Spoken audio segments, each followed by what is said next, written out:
Selamat pagi sahabat Ananda. Kembali lagi di tayangan kesayangan kita semua, Ananda Menyapa.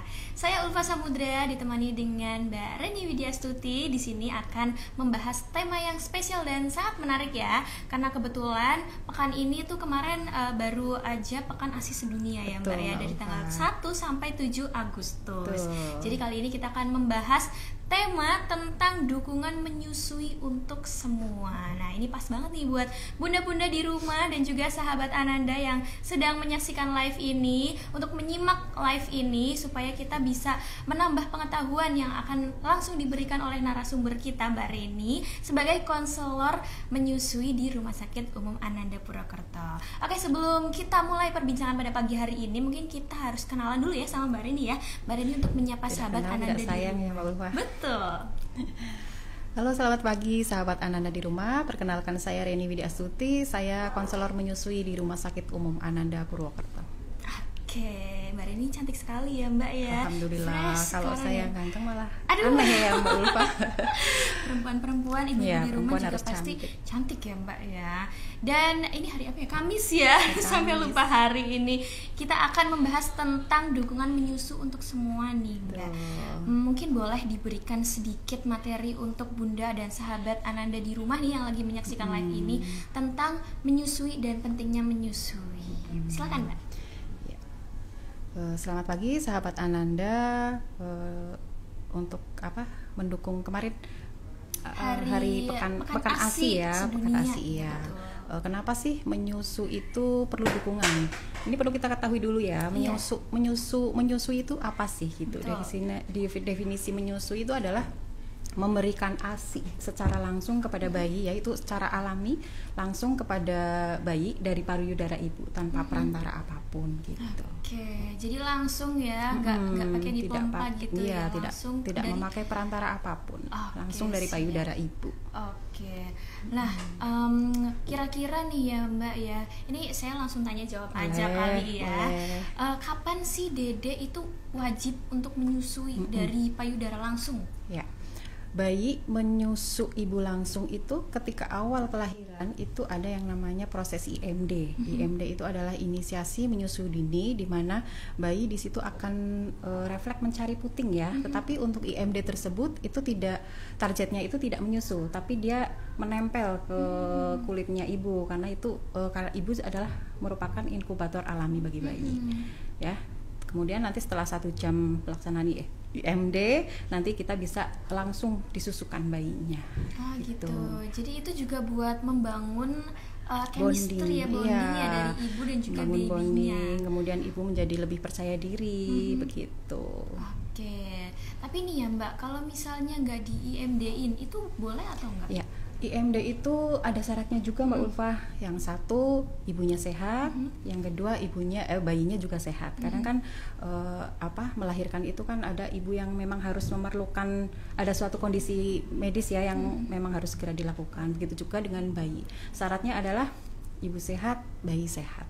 Oke, jadi syaratnya keduanya harus sehat ya. Iya, keduanya harus sehat. Lalu untuk ibu mulai menyusui itu kira-kira kapan? Apakah setelah bayinya lahir lo dari keluar langsung susu gitu? Iya, bisa. Langsung. Untuk proses IMD itu kan kadang ada bayi yang langsung bisa meraih putingnya tuh, langsung bisa ngenyot gitu. Ada bayi yang hanya nempel aja, baru nyari-nyari, tapi nggak apa-apa. Bunda nggak usah khawatir ya, karena untuk IMD itu adalah targetnya itu skin to skin. Skin to skin. Jadi nanti setelah itu baru kita latih untuk menyusui. Tapi dari pengalamannya Mbak Reni sendiri nih ya, sebagai konselor menyusui juga, itu ada nggak sih yang lama, jadi bayinya itu mungkin di dalam masih kenyang kali ya, terus jadinya waktu nempel tuh dia nggak mau nyusu kan ibu jadi panik ya untuk anak pertama biasanya. Kira-kira ada nggak? Di sini itu yang dimaksud dukungan untuk menyusui itu pentingnya di sini. Sebenarnya untuk pengalaman menyusui itu dia harus dapatkan selama dia hamil. Ya, paling nggak di trimester ketiga itu dia sudah mulai mencari nih bagaimana persiapan perawatan bayi baru lahir gitu. Jadi malah saat hamil ya. Iya, biar nanti tahu ketika bayi saya lahir ya prinsipnya adalah menyusui. Karena untuk usia 1 sampai 3 hari itu memang produksinya itu masih kolostrum ya. Dan di sini itu bayi sering menangis. Kadang dari keluarga beranggapan bahwa ASINya tidak keluar karena bayi nangis terus, akhirnya beranggapan bahwa bayinya lapar gitu. Nah, di sini ujian sekali bagi keluarga dan ibu bayi ya, gitu, untuk buru-buru memutuskan memberikan minuman tambahan gitu. Susu formula gitu ya. Betul. Oke, jadi bayi nangis itu nggak selalu lapar ya padahal ya.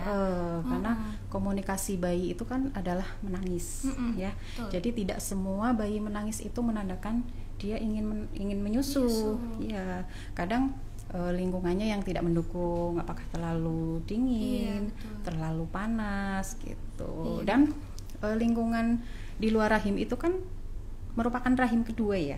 Jadi kondisinya itu sama kayak di dalam rahim gitu. Oke, jadi emang komunikasi bayinya kan menangis ya, nggak selalu lapar.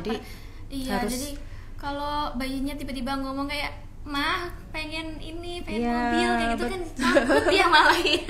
Emang cuma nangis aja ya. Jadi ibu harus lebih sensitif ya gitu. Betul. Jadi tidak boleh panik karena ibu menyusui itu harus bahagia Mbak Ulfa. Gitu. Jadi jangan sedih-sedih tuh sahabat Ananda ya. Kita harus happy dan juga dukungan dari support keluarga gitu ya. Betul, karena booster terbaik itu satu, dukungan dari suami, yang kedua adalah dukungan dari keluarga. Pijatan suami itu booster terbaik. Pijatan suami. Booster terbaik. Di area mana itu?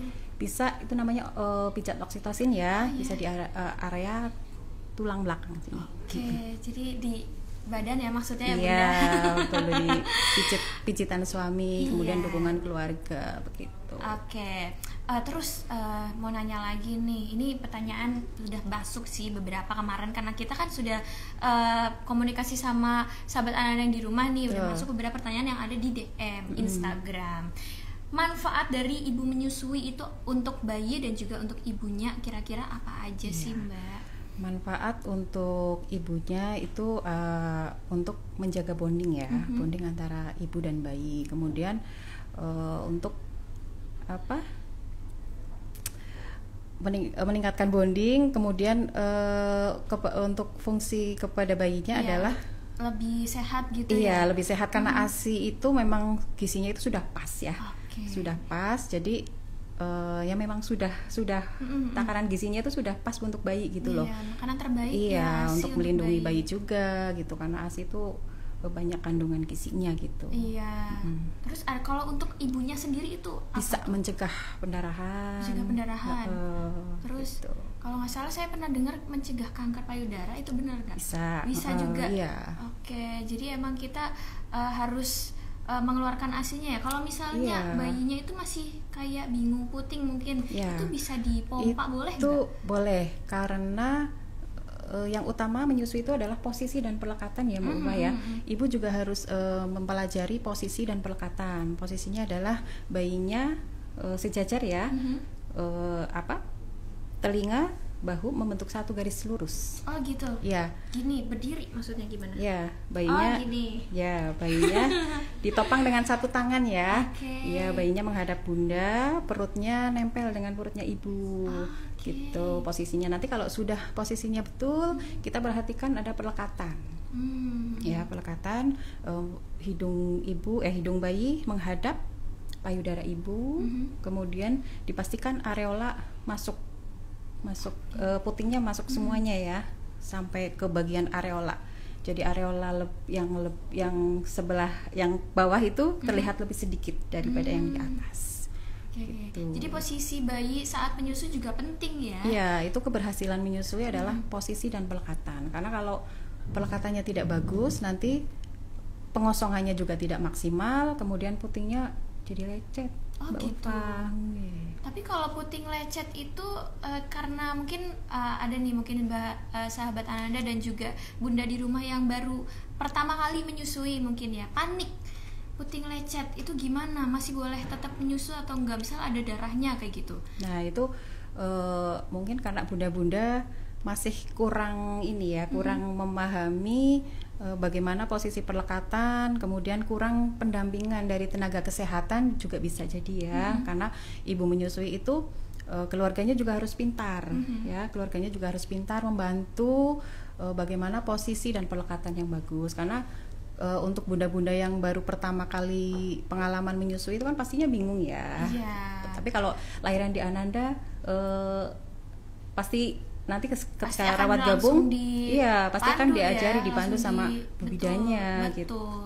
Nah, ini buat sahabat Ananda di rumah nih ya, kalau lahiran di Ananda ini langsung akan dipandu dan diberi tahu langsung ya oleh bidan dan juga Mbak Reni ya tentunya ya, sebagai konselor menyusui di Rumah Sakit Umum Ananda Purwokerto. Mbak Ulfa. Dan buat sahabat Ananda yang mau bertanya boleh langsung ditulis saja di kolom komentar ya, langsung ditulis di kolom komentar kalau ada pertanyaan-pertanyaan yang mungkin mau ditanyakan, karena kita sedang ada narasumber yang sangat profesional ya Mbak Reni sebagai konselor menyusui di Rumah Sakit Umum Ananda Purwokerto.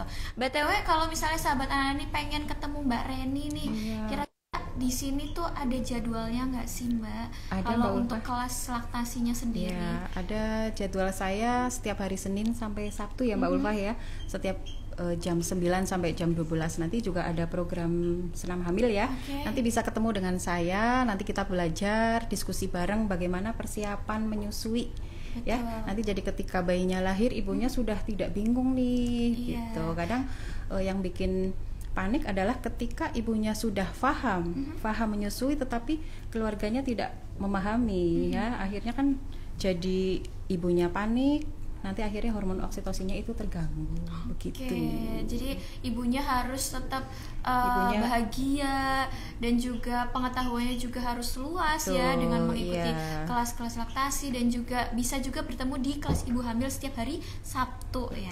Betul. Nah, nanti buat sahabat Ananda yang mau bertanya tentang kelas laktasi maupun gimana sih ketemu untuk bisa konsultasi langsung dengan Mbak Reni, bisa melalui DM Instagram saja atau di CS kita ya di 0822 185 3696 ya. Oke, kita tadi kan kita lagi bahas tentang posisi ya, untuk ASI menyusui yang benar. Tapi untuk ASI yang berkualitas itu seperti apa sih Mbak? Atau apakah saat awal saja nih waktu lagi banyak kolostrum ya kalau saya namanya? Kolostrum atau emang saat ASI eksklusif itu semuanya pasti berkualitas atau ada gimana batasannya gitu sih Mbak? Jadi kolostrum itu kan diproduksi di hari ke-1 sampai hari ke-3 ya. Itu yang kadang-kadang kalau kita tidak memberikan edukasi yang matang tuh kepada ibu hamil dan keluarga, itu di situ kondisi sangat rawan ya, ketika keluarga buru-buru memberikan ASI tambahan. Padahal untuk lambung bayi baru lahir itu kan masih sebesar biji kelereng ya Mbak Ulfa ya. Iya, kecil banget berarti ya. Jadi tidak perlu membutuhkan banyak minum. Dan secara teori juga bayi sehat dia masih ada sisa makanan selama 72 jam gitu. Tapi tidak serta-merta dia tidak dikasih susu, dia harus tetap menyusu biar merangsang gitu lah. Nanti setelah memasuki hari ke-3 itu berganti menjadi ASI ya. Biasanya payudara ibu terlihat lebih kencang gitu ya. Nah di situ untuk produksi ASI itu prinsipnya adalah pengosongan, begitu. Berarti harus dikeluarin dulu. Iya, gitu. harus benar-benar habis ya, karena untuk produksi ASI itu begini, misal si prolaktin ya, ketika ada isapan bayi, kita langsung otak kita itu terangsang, ini ada permintaan ASI gitu ya, ada permintaan ASI, ayo kita kasih 50 gitu ya, kasih kita 50. Nah nanti kalau si gudang ASInya itu bikin 50 cc ya, bikin 50 cc, kemudian pengosongannya tidak maksimal, hanya diminum 30, itu nanti besok si gudang ASInya itu dia akan memproduksi 30 saja. Kemarin dikasih 50 aja, yang 20 nggak kepake nih gitu. Jadinya si gudang ASInya itu kita bikin 30 aja. Karena kemarin dikasih 50 juga nggak habis. Nah besoknya dikasihlah 30. Dikasih 30 tidak habis lagi. Akhirnya Gimana itu berarti? berkurang. Gitu. Gitu, jadi malah jadi sedikit ya Iya, asinya nanti betul. keluarnya. Berarti emang harus dikeluarkan Harus terus dikosongkan. ya. Tapi kalau bayinya udah kenyang gitu, Bisa dibantu diperah atau dipompa ya? bisa. Dipompa Iya. terus disimpan di Di freezer chiller ya? boleh, Chiller. di freezer boleh. Oke. Itu untuk Tergantung. penyimpanannya berapa lama? Kalau untuk di suhu kamar itu 4 jam. 4 jam. Iya. Kalau di chiller itu bisa tahan sampai 4 hari. Oh, Ya, kalau di freezer satu pintu ya itu bertahan 2 minggu. oh, Begitu. jadi nggak ada alasan untuk tidak mengeluarkan asinya Betul. ya. Dedenya kenyang, kita masih bisa mompa, Iya, masih dan bisa nyimpen. menyusui ya. itu memang harus teratur jadwalnya Oh, ya. iya. Teratur jadwalnya, pompa juga harus teratur jadwalnya biar si pembikin ASI ya, gudang ASINya itu tidak bingung, tidak random jadwal ASINya gitu. Nah, itu yang bikin ASI menjadi semakin menurun karena tidak ada rangsangan hisapan bayi begitu. Oke, ya. Tadi teraturnya itu berarti dalam jangka waktu berapa? Setiap jam? 2 sampai 3 jam. 2 sampai 3 jam anaknya Iya. harus nyusu. Harus dibangunkan untuk menyusu. Walaupun dia lagi tidur. Iya, nanti bisa dirangsang di kaki bayinya ya. Mhm. Agak dikasih rangsang di telapak kaki bayi. Oke, itu dia pasti bangun dan mau Iya, menyusu lagi ya. dibikin tidak nyaman dedek bayinya, ya, biar dia mau menyusu begitu. Jadi nggak harus tenang ya bayi itu Iya. ya. Emang harus. Kemudian persiapan menyusu itu satu, ibunya tenang, Hmm. bayinya juga tenang gitu. Kemudian Bunda juga harus belajar tanda bayi lapar. Apa saja gitu. Biasanya kalau untuk yang pertama itu bayinya noleh ya, kanan kiri dia nyari puting. Nah, nanti kalau di situ tidak ditangkap sama bundanya tuh, bundanya mainan HP terus atau apa gitu ya, nanti dia akan semakin aktif gerakannya. Nah, kalau sudah aktif bundanya tetap tidak peka. menangkap, tidak menangkap respon itu, nanti Nangis tantrum, lah nangis. bayinya. Nah, kalau sudah bayi menangis itu tidak boleh langsung disusuin. Oh gitu. Iya, Diapain dulu? ditenangin dulu. Ditenangin dulu. Siap. Gimana cara nenanginnya kalau dia udah lapar itu, Mbak? Bisa digendong dulu, ya, ditepuk, ditenangin gitu. Ya kayak Mbak Ulfa lah, kalau lagi tantrum, bagaimana cara ditenangin dulu gitu, biar fresh. Dikasih sesuatu apa? sih. Iya. Udah nggak dikasih ASI lagi ya Iya. kan saya ya. Gitu. Oh, tadi jadi bayi tantrum malah nggak boleh dikasih ASI langsung ya. Iya, harus karena ditenangin dulu. bayinya sudah tantrum, jadi kebanyakan tidak mau menyusu. Gitu. Jadi bunda-bunda yang di rumah nih mungkin masih banyak yang belum mengetahui ya, harus banyak menggali informasi lebih Iya. dalam ya. Bisa langsung aja ke Mbak Reni ke kelas laktasi yang ada di Rumah Sakit Ananda Purwokerto setiap hari Senin sampai Sabtu, Hari Sabtu. pukul 9 sampai 12 siang Ya, ya. nanti di situ kita diskusi bareng Diskusi ya, bareng. kita belajar bersama Iya, bagaimana persiapan perawatan bayi baru lahir. Betul, Iya. ya banyak sekali ternyata ya Banyak, hal-hal banyak. kecil yang mungkin kitanya tuh masih kayak gampangin, ternyata Betul. itu penting ya Iya. untuk bayi dan juga untuk si Dan bundanya keberhasilan sendiri. menyusui itu harus sepaham, Mbak Ulfa. Keluarga ibu itu harus sepaham. Iya. Ya, jadi nanti ketika ibunya dia sudah pintar, tapi keluarganya tidak memahami konsepnya gitu kan. Nanti biasanya itu menjadi apa ya? Konflik ya, Iya. jadi nggak Jadi, sejalan gitu. kayak berasa, kamu tega banget sih sama Oh, bayinya iya, gitu. jadi Bayinya udah di-judge menangis, gitu iya. ya. Nanti Itu- ibunya semakin stres, ya. Kalau stres takutnya jadi Oksitosinya terganggu, Oke. begitu. mempengaruhi kualitas ASI juga. Mempengaruhi hormon laktasi, hormon oksitosinya itu, Mbak Ulfa, begitu. Gitu. Jadi emang kitanya harus dapat dukungan penuh dari keluarga dan Betul. juga dari suami ya Betul, tentunya ya. iya. Oke, ini udah ada pertanyaan masuk nih dari sahabat Ananda yang komen di live kita. Dari Eran. Kak, saya baru lahiran dan ASINya seret. Adakah tips agar ASI deras, Kak? Katanya. Terus ini satu dulu aja ya, kita jawab dulu ya. Boleh. Tips biar ASI deres gimana? Tips itu? biar ASI deres ya, itu yang saya sampaikan tadi. Prinsipnya adalah menyusui itu adalah supply berbanding dengan demand, ya. Pasokan berbanding dengan permintaan, ya. Kalau ibunya tidak telaten menyusui, bayinya sudah 3 jam tidur dibiarkan dengan alasan kasihan dibangunin gitu ya. itu nanti akan mempengaruhi si payudara kan penuh ya. Nah, kalau payudaranya penuh, bagaimana payudara itu akan memproduksi lagi? Karena tidak ada rangsangan kenyotan gitu loh. Jadinya si gudang ASI-nya itu ngapain kita bikin ASI, ini aja belum diminum gitu kayak ya. gitu. Gitu. Jadi emang tadi tipsnya harus dikosongkan dulu. Iya. Dua payudara gitu. Kalau memang bayinya hanya menyusu di satu payudara, boleh yang satu dipompa. Gitu. Itu. Terus kalau ada nggak sih kayak makanan atau booster biar ASI-nya itu juga lancar gitu? Ibu menyusui itu pantangannya hanya nggak boleh dilarang. Nggak boleh dilarang. Nggak boleh dilarang. Berarti semuanya boleh. Boleh. Nggak boleh dilarang. Jangan tidur siang. Jangan makan ini. Jangan makan itu. Gitu. Boleh. Semuanya boleh dimakan. Yang terpenting ibunya tidak alergi terhadap makanan tersebut. Gitu. Dan jangan lupa minum 2-3 liter satu hari. Karena ibu menyusui itu pasti haus. Gitu. Jadi keberhasilan menyusui di samping dukungan suami, keluarga, itu juga nutrisi juga penting. Gitu. Banyak minum air putih gitu. Harus happy juga ya. Iya, harus happy. Healing termasuk tips bahagia itu tidak mahal Mbak Ulfa. Nggak harus healing ya bunda-bunda. Harus healing ya. Di rumah dibiarkan quality time aja juga bisa bahagia ya. Otomatis kalau bayi lahir itu kan banyak keluarga datang ya, mertua datang, ibu datang. Nah itu bisa membantu ibunya, membantu pekerjaan rumahnya. Nanti ibu dibiarkan untuk tidur ya, biar berkualitas, karena memang ibu menyusui itu capek. Iya. Nah kalau keluarganya udah pulang, si suami ini ya tinggal berperan ibunya menyusui. Itu terserah, yang penting ada dukungan, ada dukungan dari keluarga. Betul. Gitu, Ayo para suami dukung istri untuk bisa menyusui lebih lancar ya. Ibunya tidur, suaminya cuci piring gitu. Betul. Ibunya tidur, suaminya cuci baju. Harus. Semua pekerjaan rumah yang lakuin suami. Tuh. Nah ini kita intermezzo dulu ya Mbak ya. Biar nggak tegang ya Mbak Ulfa ya.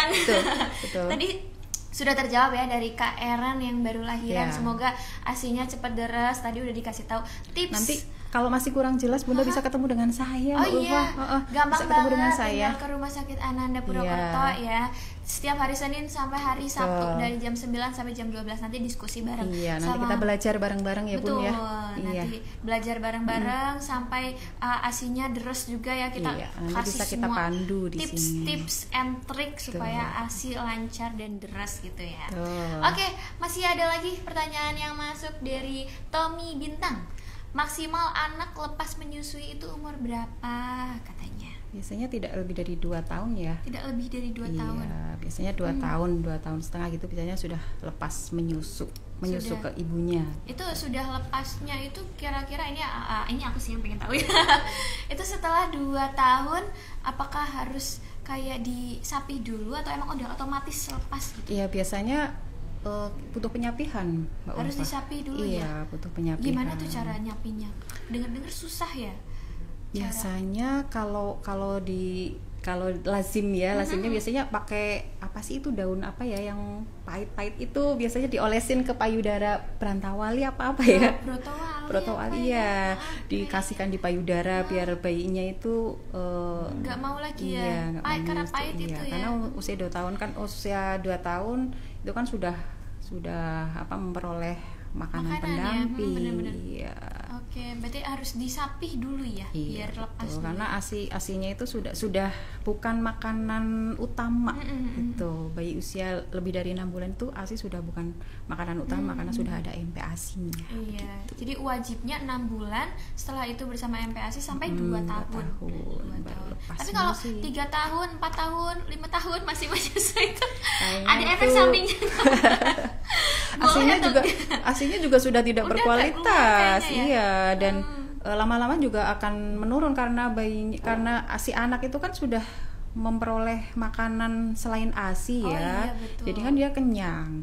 Nah, itu si payudara itu jarang dikosongkan, jarang ada permintaan, lama-lama habis ASINya. Iya, tidak berkualitas. Udah otomatis ya itu berarti di atas 2 tahun udah otomatis nanti. Biasanya di atas 2 tahun. Iya, jadi itu tadi udah terjawab ya, Tommy Bintang sampai 2 tahun ya. Ada lagi yang masuk, Miftahul, dari kakak Miftahul. Apakah ada cara untuk bayi tetap mau DBF?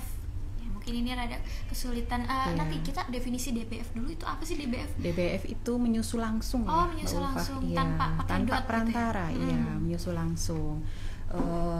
Bagaimana tadi pertanyaannya? Adakah cara ya untuk bayi tetap mau DBF? Terus jaga bonding dengan ibu. Jaga bonding. Iya. Jangan dikenalkan dengan media lain, ya. Itu kalau ibunya yang full di rumah ya. Tapi kalau ibu bekerja, nanti setelah dia pulang itu di full menyusu langsung gitu. Jadi tetap harus jaga chemistry antar ibu sama Iya, anak. jadi ketika ibu dan bayi tidak ada space ya, tidak ada jarak, ya sudah disusui terus gitu. Gitu. Tapi kok ada nggak sih Mbak kasus misalnya udah nggak ada jarak tapi tetap dia nggak mau DBF? Karena itu biasanya sering dikenalkan dengan media lain ya, mungkin dot gitu. Karena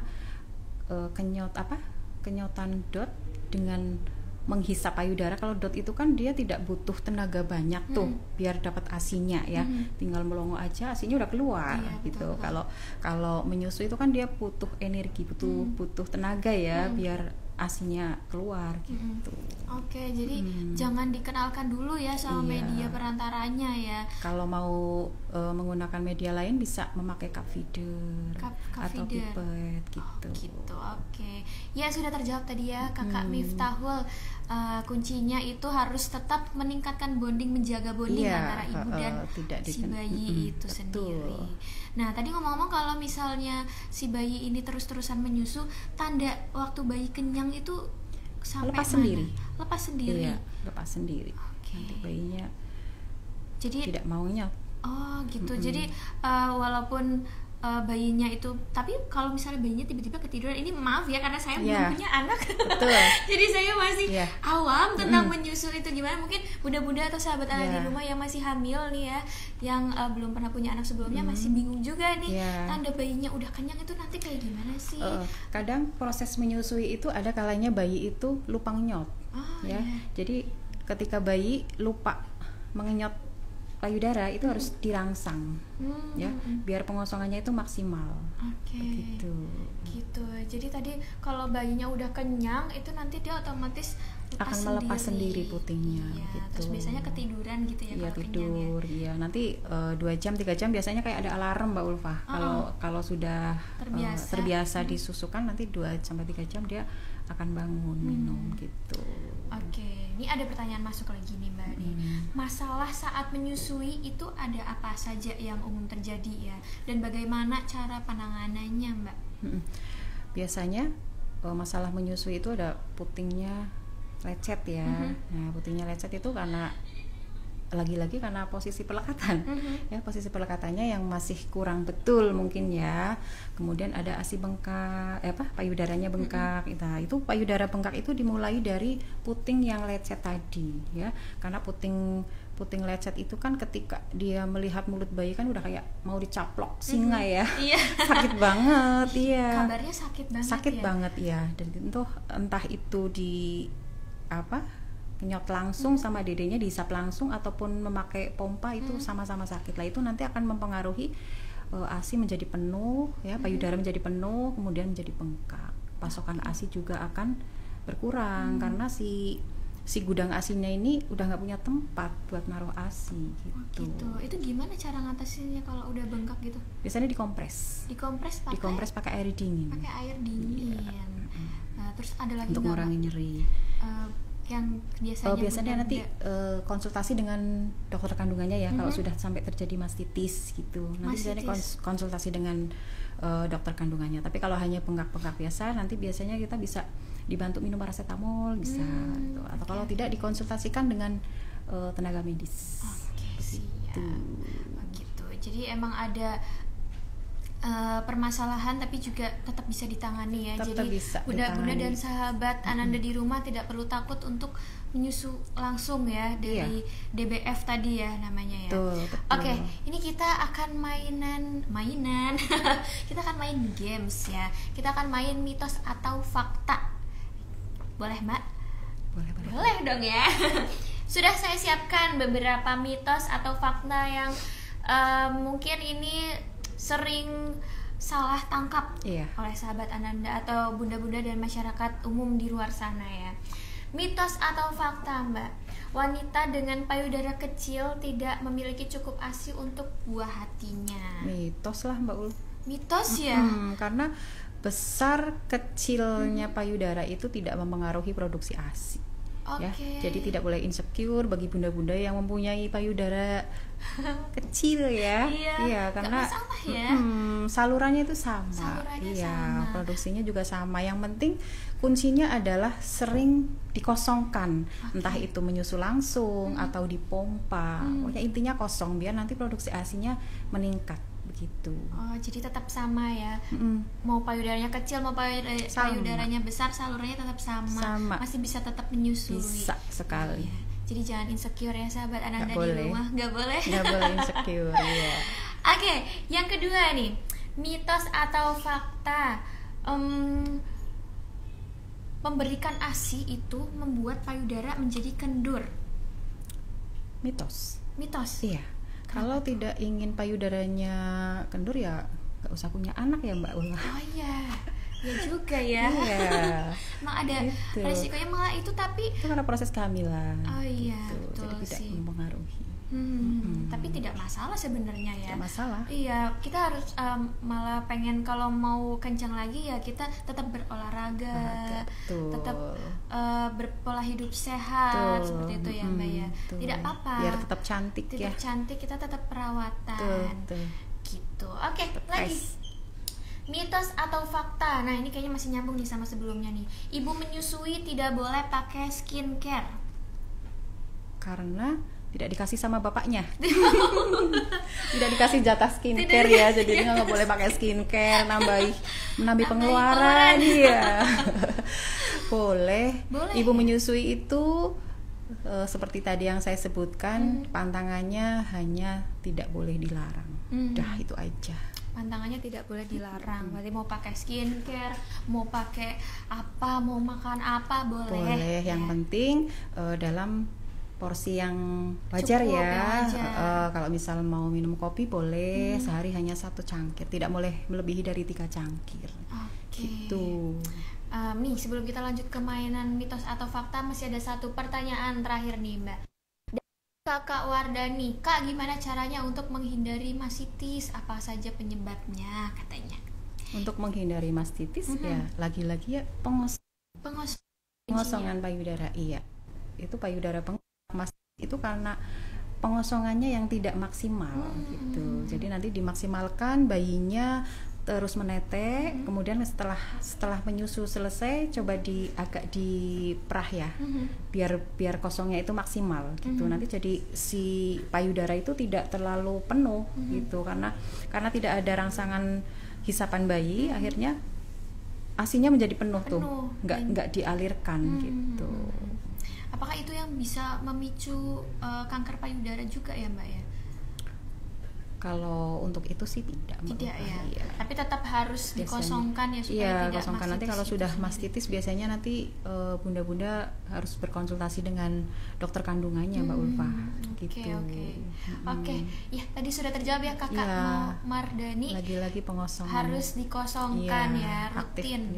Kalau bayinya sudah kenyang DBF kita bisa pompa juga. Dan ketika bayinya memang ASI-nya mencukupi, itu ASI-nya boleh tuh buat mandi bayinya, diminum kakaknya boleh gitu. Nanti dedeknya tetap DBF langsung. Gitu. Siap. Semoga menjawab ya Kakak Mardani. Dan ini kita balik lagi, satu pertanyaan lagi, mitos atau fakta. Seperti ini tadi sudah ya. Ini siapa sih yang bikin pertanyaan? Satu lagi ya, mengoleskan brotowali di puting bisa bikin anak berhenti menyusui. Ya, tadi sudah terjawab ya, fakta betul. Ya Mbak ya. Emang brotowali sepahit itu ya Mbak ya? Pahit, boleh dicoba nanti ya Mbak ya. Sepahit itu ya, boleh dicoba nanti ya. Anak trauma ya, nggak mau nyusu lagi gitu ya. Iya, itu jadi bisa melepaskan atau menyapih ya, dari saat menyusu sampai udah jadi nggak nyusu lagi gitu ya Mbak, karena sudah produksinya tuh dia kebutuhannya sudah cukup ya, sudah cukup karena sudah terbantu oleh makanan lain juga. Oke, nggak terasa Mbak, ini sudah di penghujung acara. Ini sudah 1 jam kalau nggak salah ya waktunya ya. Tidak kerasa ya. Iya, kita perbincangan kali ini isinya daging semua ya, sahabat Ananda di rumah. Ini benar-benar Semoga bisa informasi yang membantu. betul, yang sangat bermanfaat, yang telah diberikan oleh Mbak Reni sebagai konselor laktasi di Rumah Sakit Umum Ananda Purwokerto. Dan buat sahabat Ananda di rumah yang mungkin masih ingin bertanya atau masih ingin berdiskusi bersama Mbak Reni, bisa langsung saja datang ke Rumah Sakit Umum Ananda Purwokerto setiap hari Senin sampai Sabtu ya Mbak. Pukul 9 sampai pukul 12 siang ya. Langsung ke sini aja, langsung daftar, nanti langsung berdiskusi langsung bersama dengan Mbak Reni.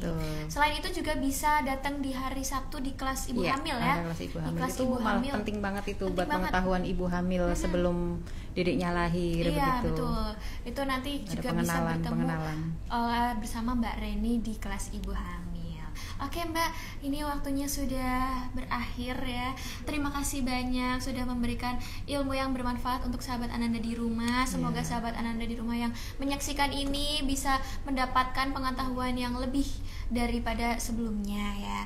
Dan mungkin ada kata-kata terakhir untuk sahabat Ananda di rumah, saran atau tips gitu Mbak. Ya.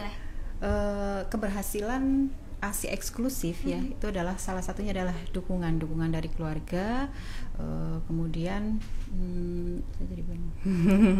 Dan juga tadi ya untuk bisa dukungan, terus dukungan suami juga, dan juga apalagi nih Mbak, untuk sahabat anak di rumah mungkin fresh ya, harus bahagia, harus fresh dan bahagia. Betul. Bahagia, fresh, tidak stres ya. Betul. Healing aja kita. Healing itu sunnah bunda-bunda. Masih tanggal muda ya. betul. Masih bisa lah ya kita keluar negeri lah ya. Amin. Amin. Oke, ini waktu sudah berakhir Mbak Reni. Terima kasih atas kesempatan Mbak Reni yang sudah diberikan ya, yang sudah memberikan waktunya mungkin untuk sahabat anak di rumah juga. Terima kasih banyak sahabat anak di rumah juga yang sudah menyaksikan live ini. Semoga kita bisa ketemu di lain kesempatan ya Mbak ya, karena kita live IG ini dari 1 bulan itu sekitar 2 kalian ya kalau nggak salah. Dan narasumbernya juga kita akan update terus nanti di feeds Instagram ya. Oke, terima kasih Mbak Reni atas kesempatan yang telah diberikan, ilmu yang sudah diberikan juga. Jangan lupa untuk datang di kelas laktasi setiap hari Senin sampai Sabtu pukul 9 sampai 12 siang. Oke, sepertinya sudah cukup. Semoga sahabat anak di rumah yang menyaksikan live ini bisa menyerap ilmu yang bermanfaat dari kami. Amin. Saya Ulfa Samudra dan Mbak Reni pamit undur diri. Terima kasih. Selamat siang. Salam sehat selalu.